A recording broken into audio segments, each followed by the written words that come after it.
ڈاکو کی سزا کیا ہے، زنا کی حد کیا ہے، شراب کی حد کیا ہے، سود کا انجام کیا ہے، یہ ساری باتیں ہیں۔ ظلم و زیادتی کا انجام کیا ہے، بیٹیوں کا حق کھاؤ گے، بہنوں کے حق کھاؤ گے، ان کی زمینوں پہ قبضے کرو گے، پھر تیرے ساتھ ہوگا کیا، تو بخل کرے گا پھر انجام کیا ہے، زکوٰۃ نہیں دے گا پھر انجام کیا ہے، ماں باپ کی نافرمانی کرے گا اس کا انجام کیا ہے۔ یہ چیزیں قرآن میں ہے یا کوئی نہیں؟ علماء بتا رہے ہیں یا کوئی نہیں؟ اب جو بندہ یہ گناہ نہیں چھوڑتا اور کل قیامت والے دن اللہ کے دربار میں آ کے یہ کہے ہائے کاش میں واپس چلا جاؤں دنیا میں، اب مجھے مہلت مل جائے، اللہ پاک فرماتے ہیں اس وقت یہ ناکام انسان کون ہے جی؟ ناکام انسان کیا کہے گا؟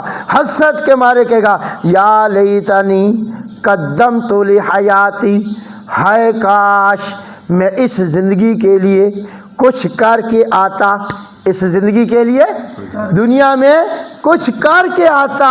کیا مطلب ہے کہ جو اعمال مجھے آخرت میں کام آنے تھے، جن اعمال کی وجہ سے میری بخشش ہونی تھی، ہائے کاش میں کہاں کا لیتا۔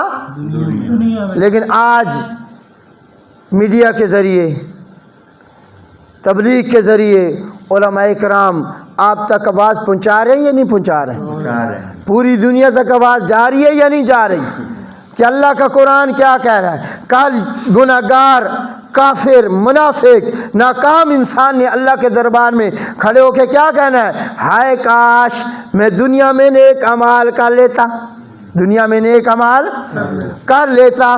اسی طرح اللہ پاک 28ویں سپارے میں، کہاں جی؟ 28ویں سپارے میں سورۃ المنافقون، کون سی سورہ؟ سورۃ المنافقون، اور اس کی آیت نمبر 9، 10، 11 ذرا گھروں میں جا کے ترجمہ دیکھ لینا۔ اس وقت اللہ پاک فرماتے ہیں وَأَنفِقُوا مِمَّا رَزَقْنَاكُم مِّن قَبْلِ أَن يَأْتِيَ أَحَدَكُمُ الْمَوْتُ۔ اللہ پاک فرماتے ہیں خرچ کر لو میری راہ میں۔ کیا کر لو جی؟ شاباش، بولا کریں، جواب دیا کریں۔ کیا کر لو جی؟ خرچ کر لو۔ کس راہ میں؟ اللہ کی راہ میں، نیکی کے کاموں پہ۔ میرا دیو مال، یہ کس کا دیو ہے؟ ما رزقناکم، جو میں نے تم کو رزق دیا ہے، خرچ کر لو اس دن سے آنے، اس وقت کے آنے سے پہلے پہلے کہ تمہارے اوپر موت آ جائے۔ ان یاتی احدکم الموت، موت کا